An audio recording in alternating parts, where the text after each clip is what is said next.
Last night was depressing, not fun.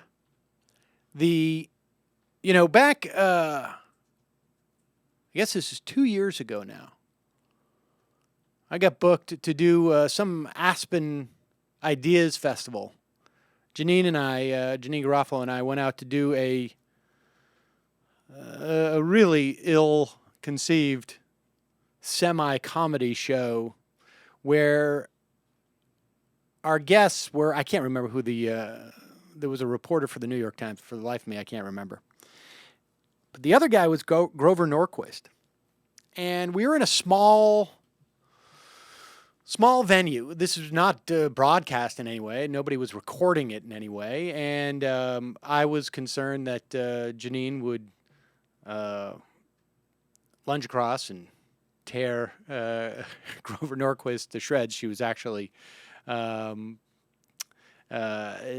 as she. We were having fun with it, but Grover was, I'd never met the guy, and obviously I don't like his politics, and as a person I don't really care. But I assumed just, we were going to just have fun with this, and people would obviously be who they were. They would espouse their political beliefs, but, it was supposed to be a comedy show. And so we were going back and forth, and Grover Norquist kept repeating over and over again something that, at that point, I had heard very little from the right wing. But it was a demonization of public union workers, of public workers. I mean, a constant drumbeat. At one point, I said to him, in the course of the show, I said, you realize we're not on cable television now. I'm asking you a question that has nothing to do with what you're talking about, but he just kept repeating this mantra over and over again. Why should public unions, why should people who work for the government receive a pension? Why should they receive fair wages? It's unfair. And this was the beginning, at least, and I don't think I just started paying attention to it more. I mean, we started to hear this over and over again. The demonization of people who work for the government. And we're not talking about bureaucrats. We're talking about people who pick up the garbage. We're talking about people who fill the potholes. We're talking about people who teach our children.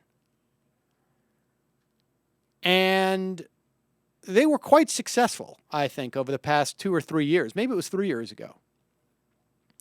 In this attempt to demonize people who essentially, and it's not that these people are getting anything for nothing. They're trading their labor for compensation, just like any of us do in the private sector.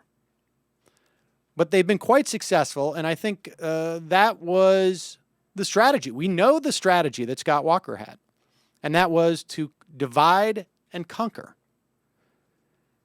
And in many respects, that battle was won by Scott Walker and his ilk when they passed that bill to curtail the rights of public workers, public union workers.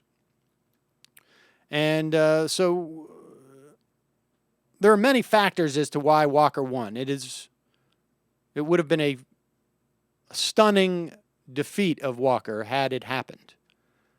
And we'll talk to Ruth Conniff about those things. But the fight continues. Scott Walker may not be able to do any more damage in Wisconsin, but we're going to see this fight play out over and over again. And it raises that question that I've been talking about over the past year. Whether or not the channeling, and there are strategic and tactical problems with this recall that have happened throughout. There's issues with Tom Barrett as a candidate, but at the end of the day, the real question is, where does our power lie? We see the millions of dollars, and it really was more of a quirk of the Wisconsin election laws than it was anything else. But Tom Barrett was woefully outspent.